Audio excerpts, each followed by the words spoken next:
MacVoices Holiday Gift Guide number 3, part 2. This is MacVoices. Today's MacVoices is supported by Quip. Better oral health made simple. Visit getquip.com/MacVoices to get your first refill free. Welcome to MacVoices. This is the talk of the Apple community, and I'm Chuck Joyner. Folks, this is part 2 in our third MacVoices Holiday Gift Guide. I'm going to stop talking and let you go right back to the panel and see what their picks are for rounds 3 and 4. All right, well, that puts us at the end of round 2. We kick off round 3. And of course, this is where if you have a long list of picks, you start to try to figure out which one, because there are only 2 picks each left. So, Charles, I'll let you take us into round 3. So I've been playing Dungeons and Dragons since middle school, and I would say for anyone who's been playing or is interested in playing online, a subscription to D&D Beyond, which is a website that does all the back-end game mechanics and makes it really simple for people to play, I think, is a great thing. If you know, for anyone interested in getting into the Dungeons and Dragons type of world, you can use D&D Beyond for free. It's definitely freemium, but there's certain limitations to how many characters you can have and things of that nature. And then I'm going to twofer this one because I can't pare my list down because, you know, why would I? But I would say for anyone who's been playing during the pandemic and is interested in going back to playing in person, any of the D&D miniature painting kits are just awesome to get started. Like there's a Dritz Jordan miniature painting kit for when people get to go back in person and kind of play if they haven't already. So those would be either you've been doing the D&D Beyond thing and you're going back in person, so then get, you know, the miniature painting, or you are just getting started and then get D&D Beyond would be my twofer pick. Okay. I am not a gamer. I cannot relate to that at all, so I have no idea. I hear a lot about Dungeons and Dragons. Obviously, it's super popular. So, Brett, Elle, are you It has gotten so popular where I feel like I can't play it anymore because it's like if you were into grunge in 1980 something, and then the 90s roll around, and you're like, nah, man, I can't do grunge anymore, you know. But I'm still gonna play. You're just one of those early adopters of things, Charles. No, I'm a late adopter. I've been playing consistently since the 80s. So it's like if I was still wearing bell bottoms since the 60s. Every time they come back around, I'm like, yes! But meanwhile, no. Oh, Elle, Brett, are you guys, excuse me, you Dungeons and Dragons players? I have never played myself. I used to play. I was there for the 90s part of Dungeons and Dragons. Maybe I'll catch it again in another cycle. Most recently, I have cousins that play that are a little bit younger than me, and they invite me to sit in on games with them, but I just can't stay up as late. Like I can't do the schedule. So I guess I need to find grown-ups who go to bed earlier to play with, which I feel like might be against the rules. I don't know what the rules are. It kind of is. I feel like every game I play, it ends at midnight. Like earliest it ends, you know. So okay, so they're gaming way later than that, but like ending at midnight. I still couldn't do that regularly. I'll admit, but I don't even stay up till midnight on New Year's. We're early risers. We just got to find those like D&D dawners, you know. I would go for like a 5 a.m. game. You would not. I could just pick up. You They don't could play even- all night, and I would jump in at 5 a.m. You don't even like me to talk to you at 5 a.m. though. That's true. What if I was? Yeah, I'm not sure I would. I'm not. If I don't like you talking to me before I've had coffee, I'm sure a DM would drive me insane. You know, one of the great things about role playing is if you haven't had your coffee, you can just play the evil characters. Yeah, Chaotic evil until I've had my coffee. yeah, for sure. I want to be coming in at 5 a.m., not getting up at 5 a.m. I know. Well, Chuck, you're the rock star here. The rest. Hardly. Oh, man. Okay, well, then, I don't know, that we went off into a real deep D&D discussion. I don't know how it happened. Elle, pull us back. What do you have for round 3? All right. So I actually, believe it or not, Chuck, I actually have a legit tech pick. So I have active noise canceling headphones, and I had the box near the desk we're off of, and the headphones are over where I in some bag somewhere, I'm sure. But let me try and get this in there. Anyways, these are great. Yeah, these are awesome. If you're listening to music or Audible books or music and there's other stuff going on, this will take care of it. They're amazing. Yeah, I've talked to them a couple times at CES, and I've listened to their stuff, and it truly is. Those are great headphones. Yeah, they really are.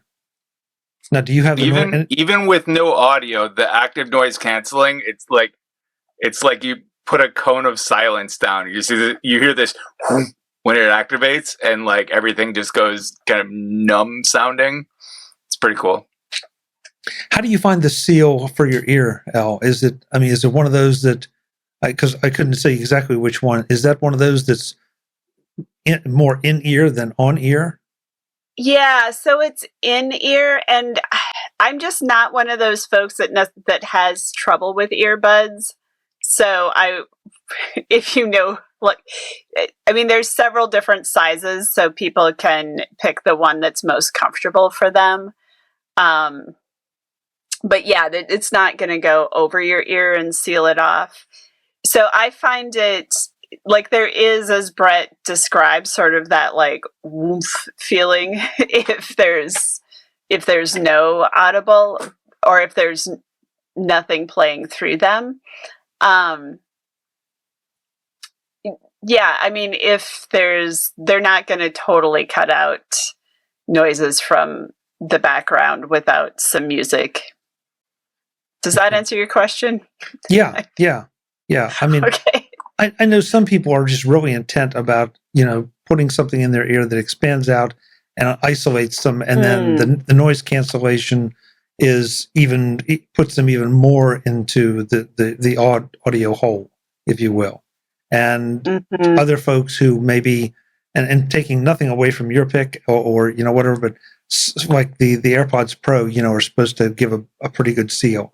And they don't give me a great seal, but they give me an acceptable seal. But I can still hear what's going on outside, even without transparency mode. So yeah, I would say I will say these are the best that I've ever owned, but I also haven't extensively searched for this. Does that, you know what I mean? Like, it's better than, I know that I mentioned earbuds, not bugs. Bugs in the ears. Yeah. It's definitely way better than that. I feel that was unfair to say in the same sentence. Okay. Yeah. Okay, good. Yeah, the one more is definitely if you're looking for a better audio experience, they're definitely worth checking out. Good pick. Good pick. Mr. Terpstra, what do you have? You know what nerds need? Cable management. And I'm here to sell you the ultimate cable management tool. So so I like to get those zip tie things with the adhesive that you can affix under your desk to kind of hang cables. Except the thing is, those adhesive, give them 1 to 2 years, the little 3M squares dry out and they fall off, and all of a sudden you just have a bunch of well-wrapped cables hanging on the floor again. So I found for like $15 for 50 of these, they're listed as Adhesive Cable Management Clips. Very catchy title. They're that zip tie kind of thing, but they're super easy to clip and release, so you can like continually be adding and removing cables from them. And they come with the 3M square, but they also come with a bunch of tiny little screws and one little screw hole in the middle. So you can just push it up, drill a screw in, and it will stay forever until you unscrew it. And that screw has made all the difference. My cables no longer have like a 1 year lifespan before they fall back down again. And like a 50 pack of these for $15, and you can manage cables all year long. And for anybody, any nerd, everybody needs cable management. So I would think, I don't think it would be super offensive to say, here's a way to manage your cables without making it feel like judgmental. I feel like people get a little touchy about this. Everyone's embarrassed by their cables. This is just, you can just be like, hey, I heard people with a lot of cables like these take them, like, no offense. Happy holidays, no offense. Yeah. I've never been concerned about my cables, but now I understand why my fellow Minnesotans keep dropping off these cable management kits from 3M. Also, 3M being based in Minnesota, that's a common, Brett, I've always been a little. First of all, I embrace my cables. I just the two problems I've always had with cable management are, number one, it means that I have to have longer cables. It seems to make sure to accommodate the fact that I need to manage them instead of just plugging them in and letting them, the short ones be short, the long ones be long. But almost more important, and sort of to what you're saying, every cable management solution for me seems to be inadequate because I have too many cables for that solution. So I feel like, I don't know how many cables this would fit. I mean, would this fit a, okay, typical... So these come in 2 sizes. You can get small, medium. You can get small and medium. And the medium has about maximum maybe 2-inch diameter circle. So you can easily fit like 4 full-size power cords or, 20 USB type cables into it. And yeah, like I can't imagine having more cables going across one stretch than one of these would be able to hold. I mean, if you've got like 15 Ethernet cables, yeah, you're going to need a bigger solution. But for just about anything on my desktop, like everything's grouped, right? Like I have 4 cables that come down here and they need to go down to here, but only 4 coming from this side. So it's not like every cable on my desk has to go through one of these things. So a 50 pack does a great job. You're right. You have to buy longer cables if you want to make things tidy. In fact, that was half of the money I spent on my last cable management binge was on longer cables, just so I had enough to be able to run down the sides and backs of things. But yeah, these things they're pretty hefty. They can hold a lot. Is there really no conversation? Large... Oh, sorry. Go ahead. You first.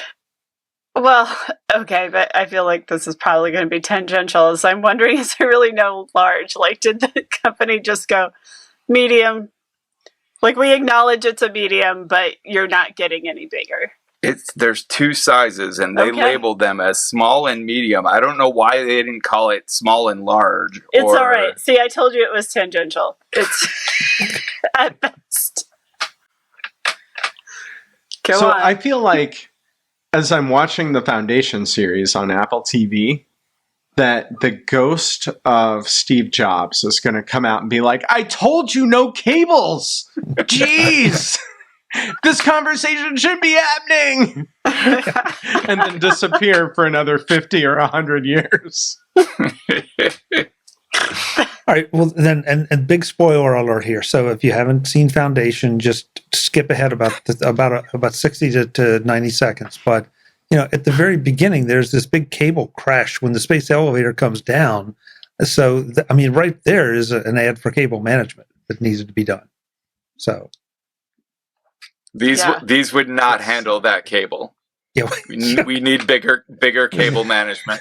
We're going to need a bigger cable management system. Well, they're giving themselves room to grow with this medium. All right, yeah, they could put out the large. We'd be fine.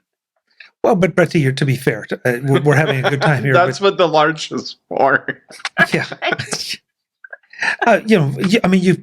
You've like you said, you could use multiple of these if you have that many cables. You could easily string them. The only trouble with your pick is that all my desks are glass, so I can't throw into them. That was poor planning.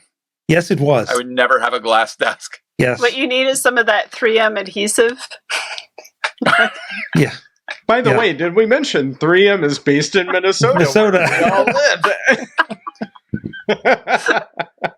Because what would be really sightly on that beautiful glass is some stickum. Yeah. Oh, it looks great. Yeah. Yeah. Yeah. Other Minnesota companies that will be sponsoring. Oh, not sponsoring. Oh man, yeah. Unfortunately, Brett, you're right. It was poor planning because they looked great, and I loved it, and I never stopped to think about any of the implications because now you can't hide anything under a glass desk. You can't hide anything. You have to be very aware of how much weight you put on it.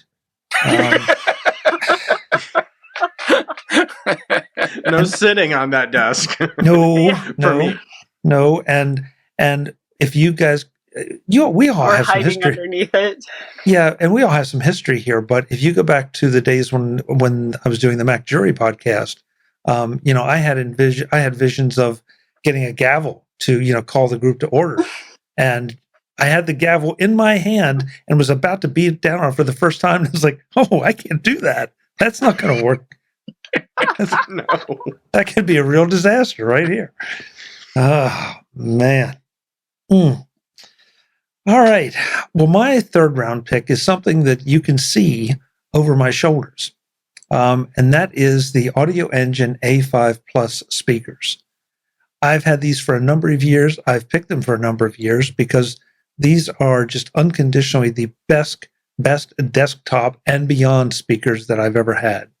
I use them, for video editing. I use them for music. I use them for anything. They have connectivity.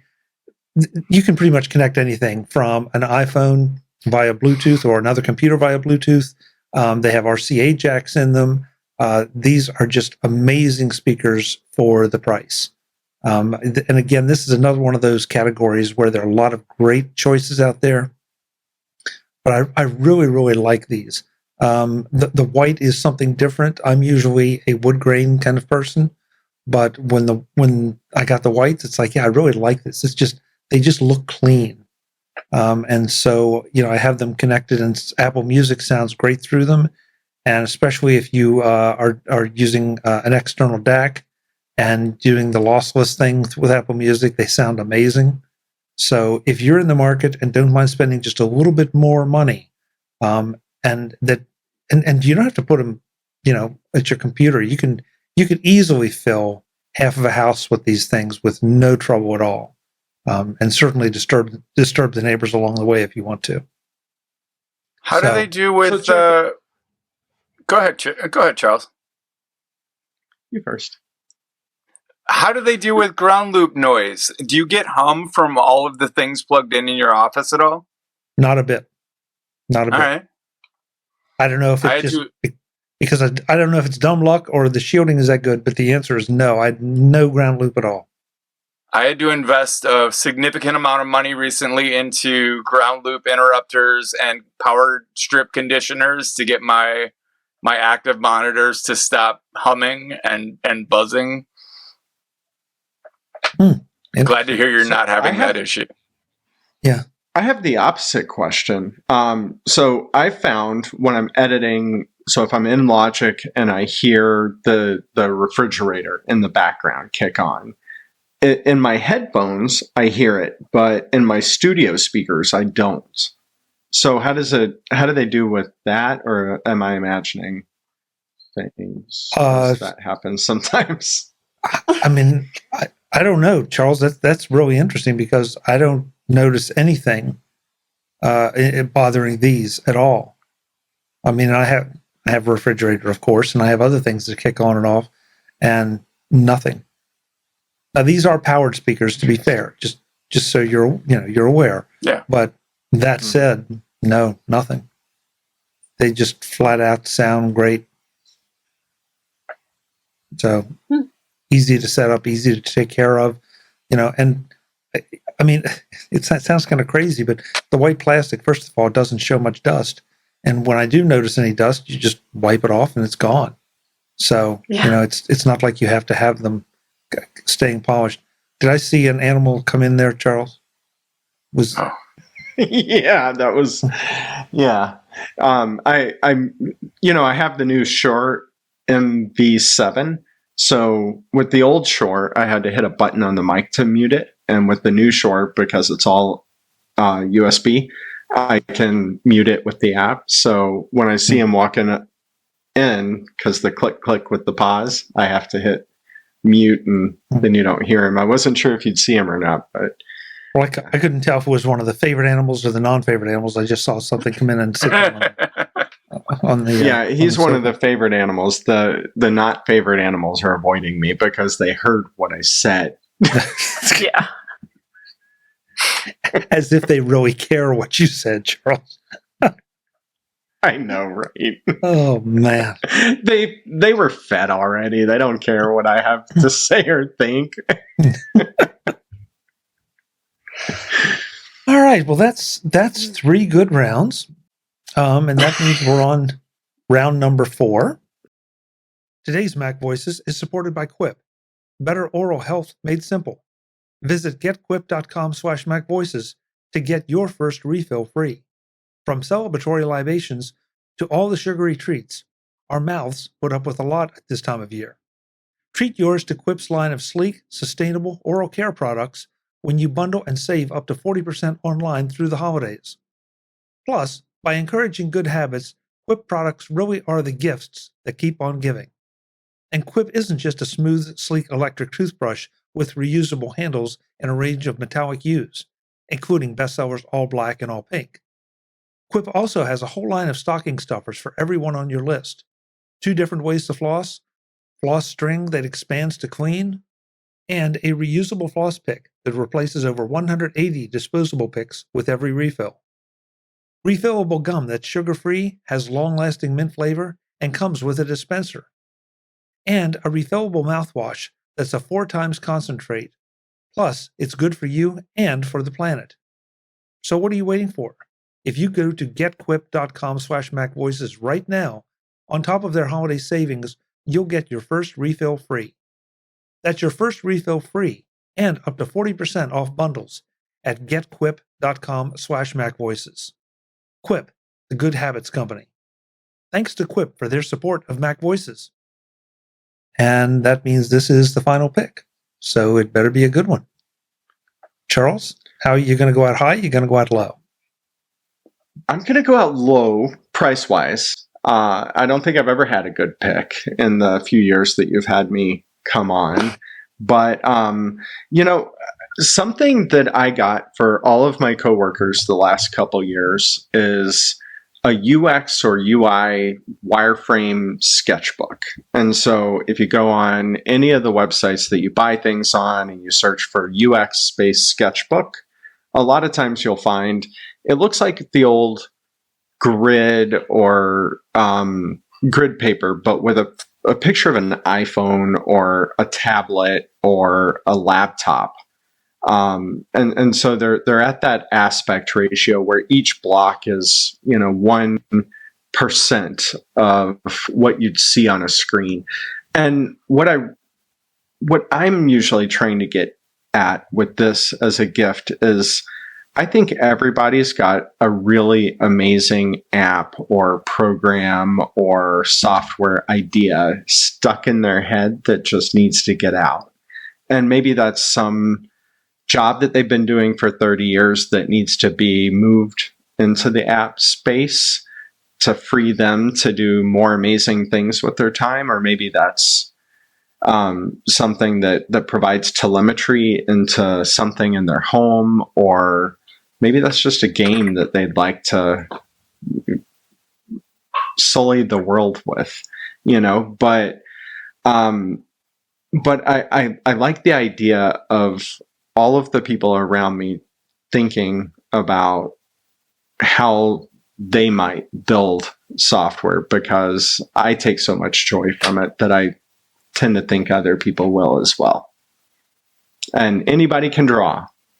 So, that's, they usually go for about $6, $7, $10 in that range. And so if you are in a workplace with 5 or 6 people, you can get one for everybody. And look, I gifted everybody this year, as opposed to the other ways that we typically go about this. But I would say wireframe sketchbooks, that's kind of my jam over the last couple years, just one for everybody.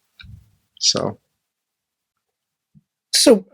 you and Brett may both shoot me down as being naive, but I would have thought that you would have been going for something like an iPad or something like that to perform that particular task.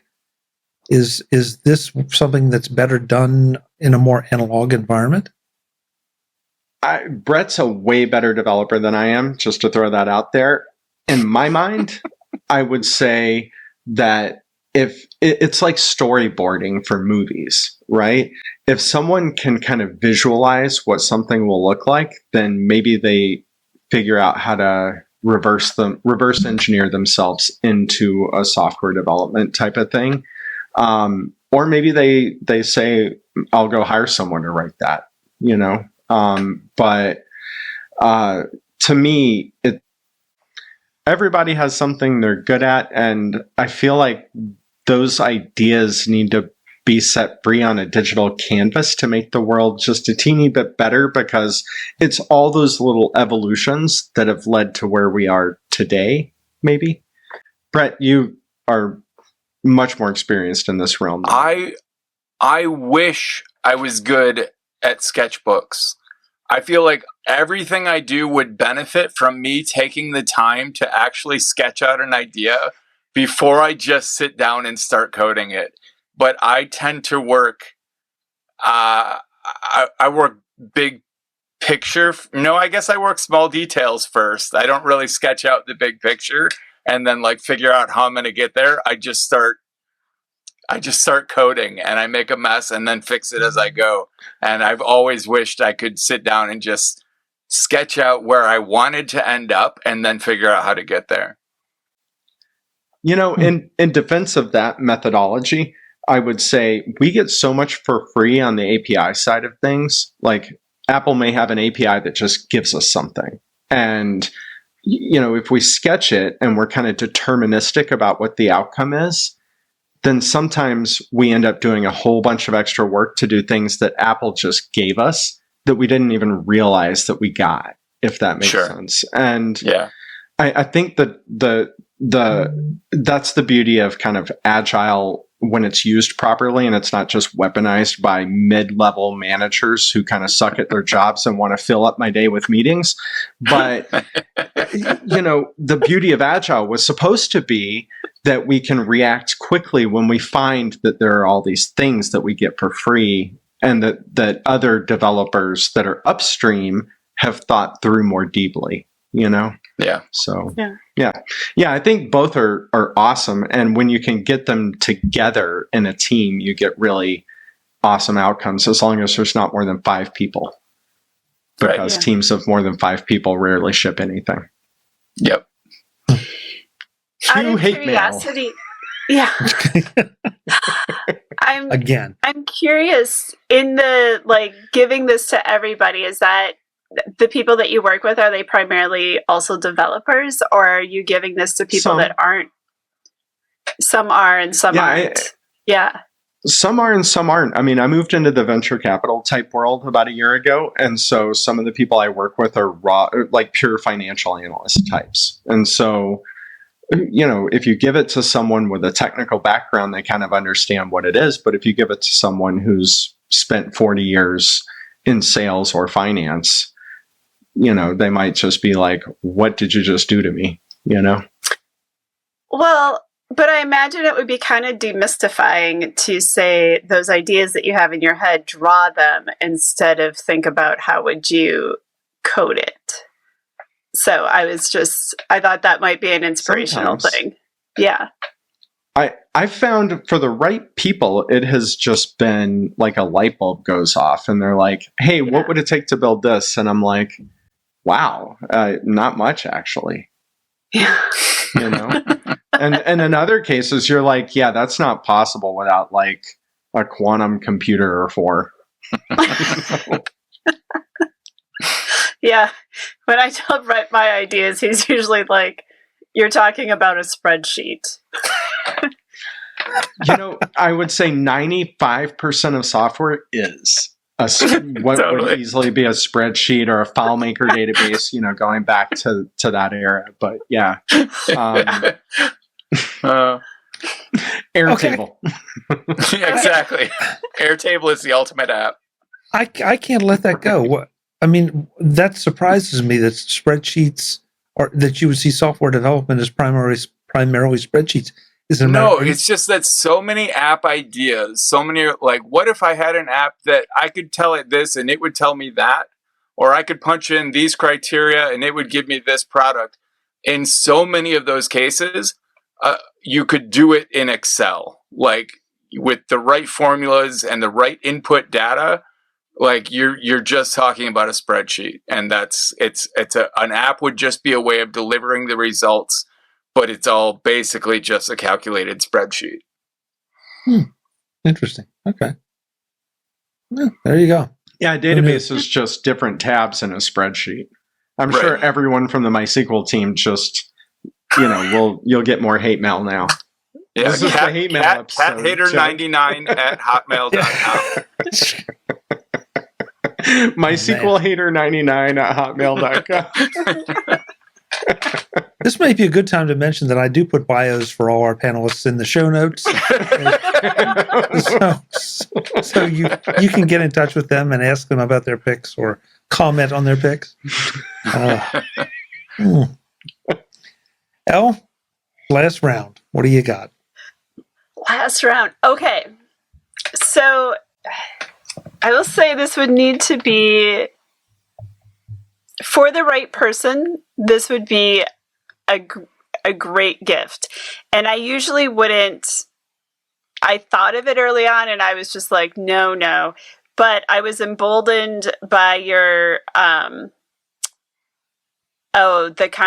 What Happened to You conversations on trauma, which I think is probably a great book that I wouldn't have thought. But I was like, hey, if we can do that, then we can do this one. How's that for a prelude to this? I can't wait to see what's coming. If you like trauma. No. Oh, dear Lord. So there's one of the books that I love this year is called Burnout, The Secret to Unlocking the Stress Cycle by Amelia Nagowski.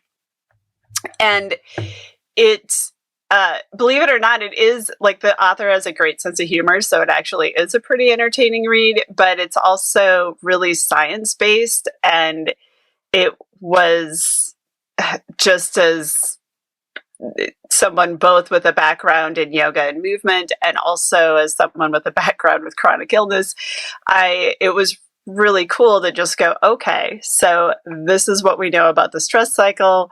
this is how you can work with it in a really matter-of-fact way. So I highly recommend it. And I'm not sure how that gift giving would go, but if you know the right person, you will figure that out. So, Elle, is this a book? Is this a book for a victim of burnout, or is this something from a more managerial standpoint about how to keep your people from getting?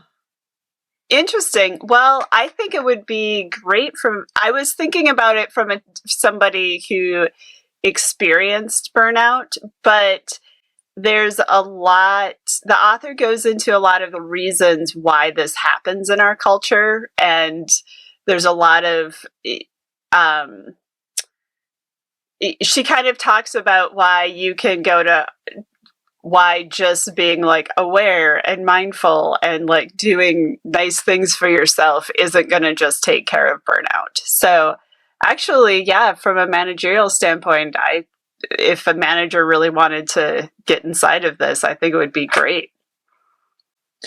I ask just because it seems like these last 2 years have been stressful, to put it mildly. And as a result, there are plenty of people that have come out with a lot of different things. We're seeing new services pop up about helping people deal with stress, whether it's through a more traditional therapy method that has been adapted to online life, or suggestions about being more mindful, taking walks, taking time for yourself, doing all those things. I'm fascinated by all the different approaches, because clearly one approach does not suit everyone. So there's so many of these out there. You just have to find the one or ones that work for you. Right.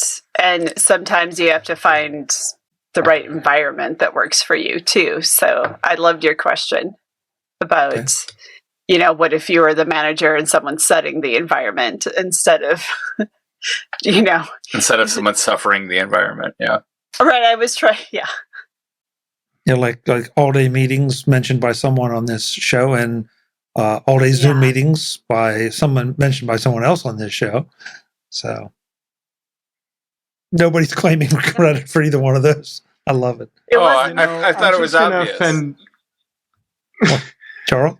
I'm going to go ahead and offend everyone and say, when you hire people in certain roles and their whole job isn't defined, then they have to fill up their time by scheduling meetings with people who would otherwise be productive. Wow. That doesn't offend me. So, but I would like to be offended. So if you could keep trying. I'll keep on it. Sorry.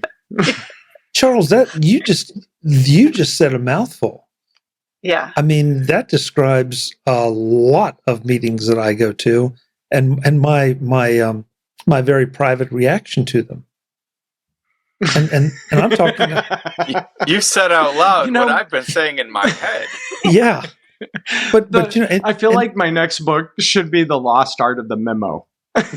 Just send me a memo, man. Yes. This whole meeting could have been a text message.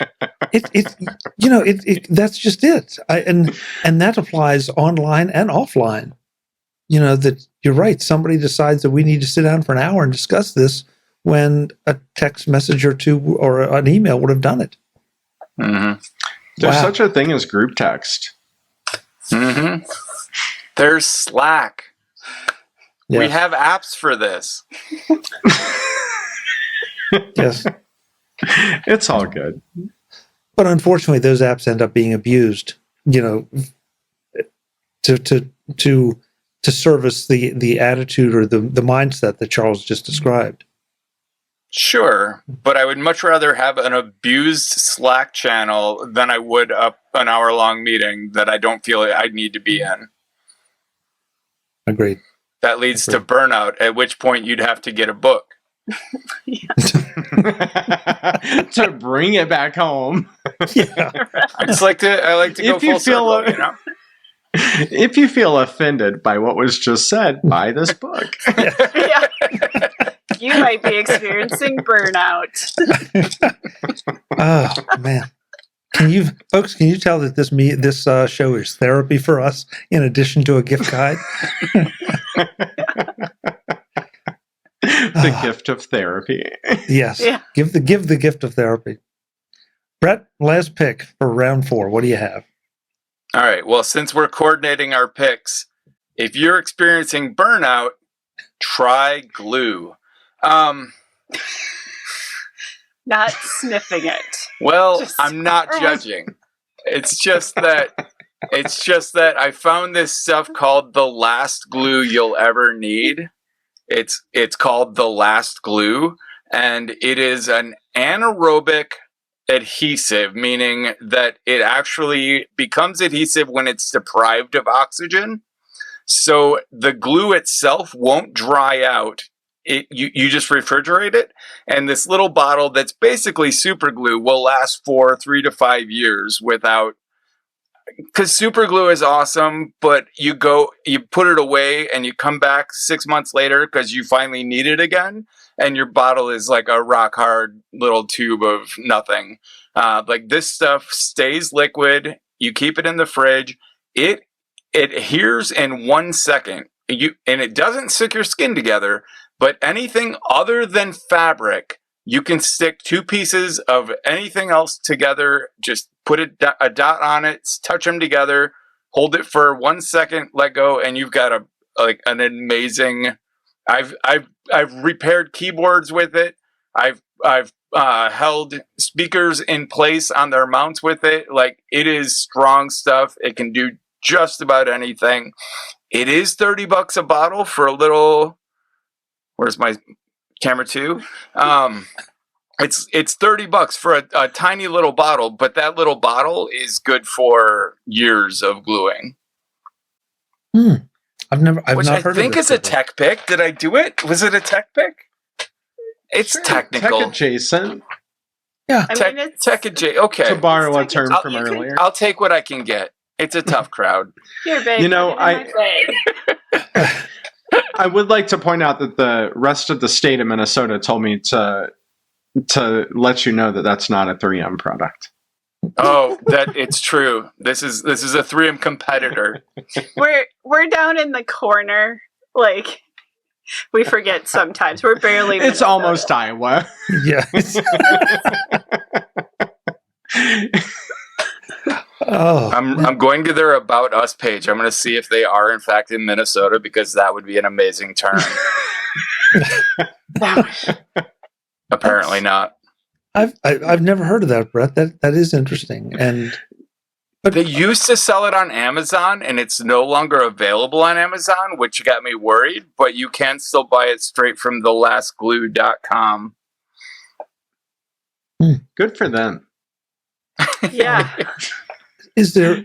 I mean, I understand the idea of it, not bonding until it has oxygen. But where's the refrigeration come in? Something about the anaerobic attribute of it. The refrigeration keeps the oxygen from science Oxidizing, stuff. yeah. It's for science reasons. Okay. Chuck, science. I didn't know if there was a reason. Science. Okay, science. All right. Well, that's good. That's good. I don't know. I'm an idiot. I don't know. Yeah. I feel like I need an XKCD cartoon on here about science. He's blinded with science. All right. Or an 80s pop song. Even better. Yes, thank you. I'm afraid of what you might pick. All right. Well, I guess I will wrap up. I just pointed out the speakers in back of me, but now I'd like to point out the stands that they are sitting on. And I have to give Jeff Gamet credit for these stands because he pointed me to them. And when I looked them up on Amazon, it's like, yeah, that's never going to work. There's no way that I'm going to put these reasonably expensive speakers up on stalks and clamp them to my desk. And when they arrived, first of all, I was shocked at the build quality. I mean, this is heavy gauge metal. There's no plastic here. Everything is metal, heavy gauge. They are terrific, as you can see. You can angle the shelf a little bit if you want to put them down. If you put them up, if you want to put them down and angle the shelf up, you can do that too. They hold an amazing, a ridiculous amount of weight. And once I put one speaker up on it, I have no concern about this ever coming crashing down, because the clamp underneath it is we were laughing about Brett's cable clamps. These are industrial strength clamps that you do not have to worry about. I mean, they didn't cheap out these speakers at all, these stands at all. They cost maybe just a little bit more than some of what you might usually find, but I have loved them because it gives me back a little bit of space that would otherwise be taken up by the speakers, on that surface. And also, I've kind of enjoyed having them up, pointing down at me as just a listening experience. It just feels like I'm truly at the center of the sweet spot. And I mean, there's no reason to believe that the sweet spot is any wider. It just seems that way to me. So I would tell you that if you are looking for a set of speaker stands, you're obviously going to want to check the dimensions, but don't be put off by what you think these might be, because they are not. They are industrial strength, and they are absolutely terrific. And even though I have a glass desk, I was able to find a way to mount things and put no stress on the glass. And let's be fair about this. The stands themselves have a little bit of weight to them. So that's not a bad thing, because again, you're putting those expensive speakers on. I want these to be strong, and they are. So these are the Gator Frameworks desktop clamp-on studio monitor and speaker stand. And of course, I'll have links in the show notes. Great speaker stands. Love it. I agree with. I mounted my monitors up about 1.5 feet above my ear level on the wall and angled them down and in, and it's a much better editing environment for me. I think that's a great great position for them. Yeah, and I'm not an audio engineer, I should say. Like, I have never treated a room, but I find that to be a perfect position. And I have no idea why, but I agree with you. It made a big difference. Whether it's for editing or just listening, it just made a big difference. So I don't know. Guys, that's a bunch of great picks. A really diverse set of picks, and best of all, we had a lot of laughs with them too. Along with some Lots hate of mail. laughs. That's just going to happen when you invite Brett. I mean, me. Yeah. So subtle. Well, of course, folks, I will have links in the show notes to all of the gift guide picks.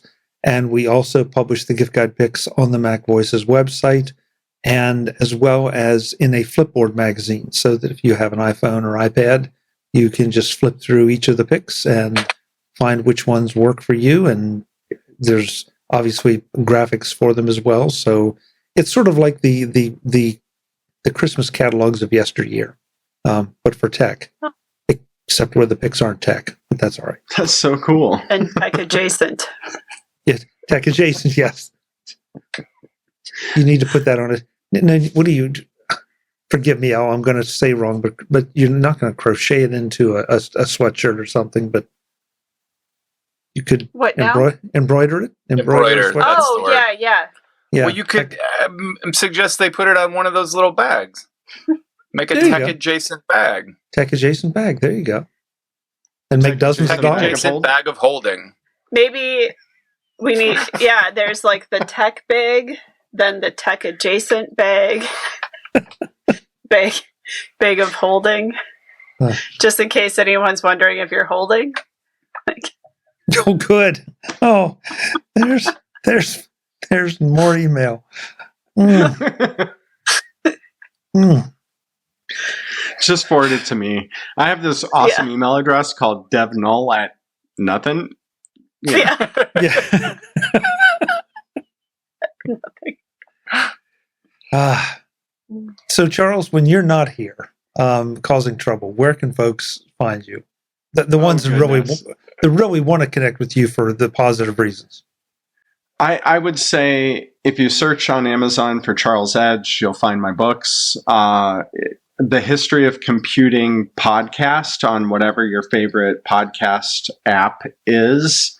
The Mac Admins podcast on also whatever your favorite podcast app is. The Jamf After Dark podcast on your favorite podcast app. And finally, cryptid.com, or if you're seeking investment into your startup, bootstrappers.mn is a new venture capital firm that is seeking to deploy capital, as all venture capital firms do, but only in good ideas that have been sketched out in a sketchbook. No, I'm kidding. With no meetings. With no meetings. Yeah. We are meeting averse, except for Mondays. Great. And if you follow Charles on Facebook, serious comment, you see quite the fascinating parade of tech from years gone by. It really is interesting. Some of it you'll feel a little tug of nostalgia because you probably own some of it, and some of you think, "What the heck is that?" But it's fascinating. It occupies approximately a dozen pallets at this point in a warehouse here in Minnesota. As I've been writing the history of computing, a book on the history of computing, I continue to acquire quite a lot of, whether it's a BBC Micro or a PDP-8, just all kinds of bizarre computers from the 60s, 70s, 80s, sometimes even the 90s, even though by then grunge was way cooler than computing. Have you acquired one of the Crays with the little upholstered A Cray seats? one? Yeah. I wish.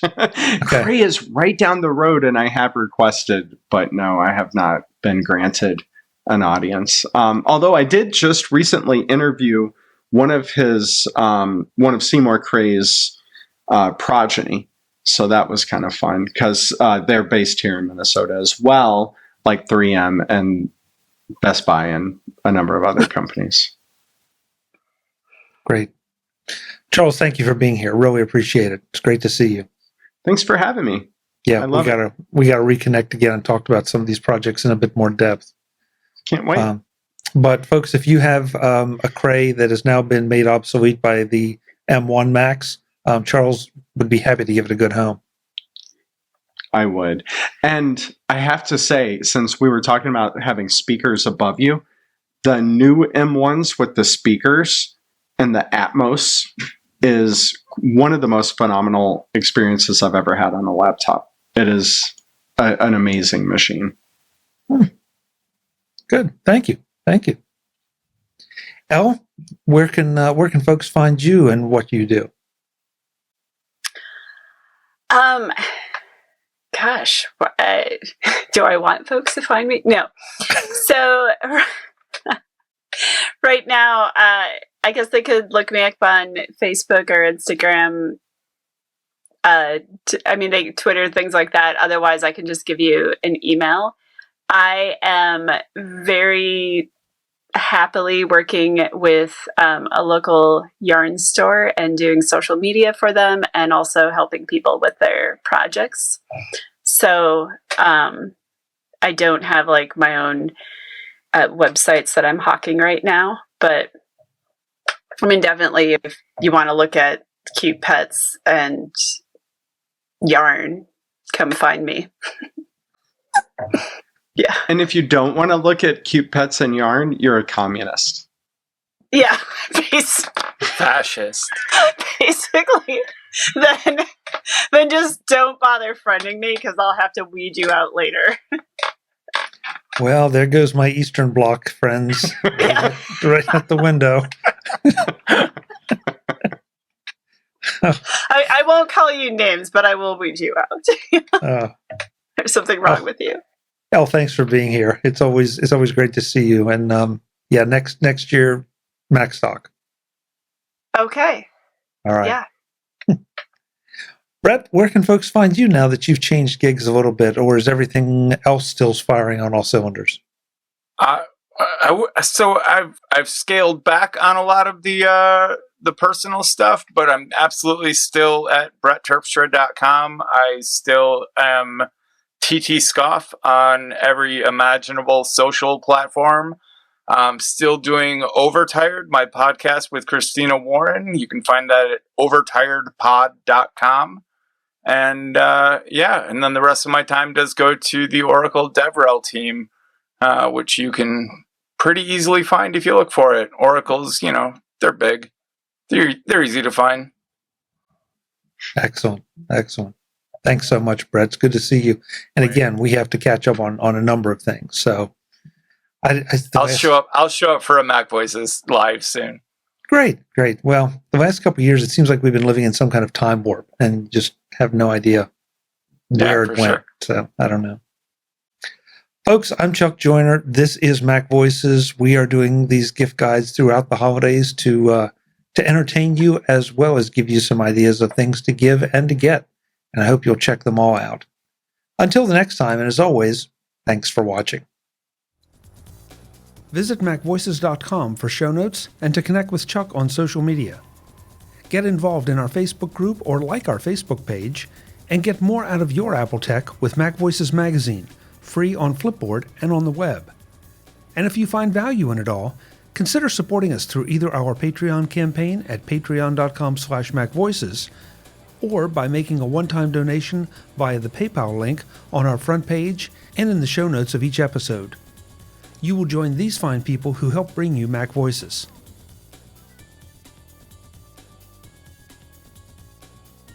Advertising handled by Backbeat Media at backbeatmedia.com. Bandwidth provided by CashFly at cashfly.com.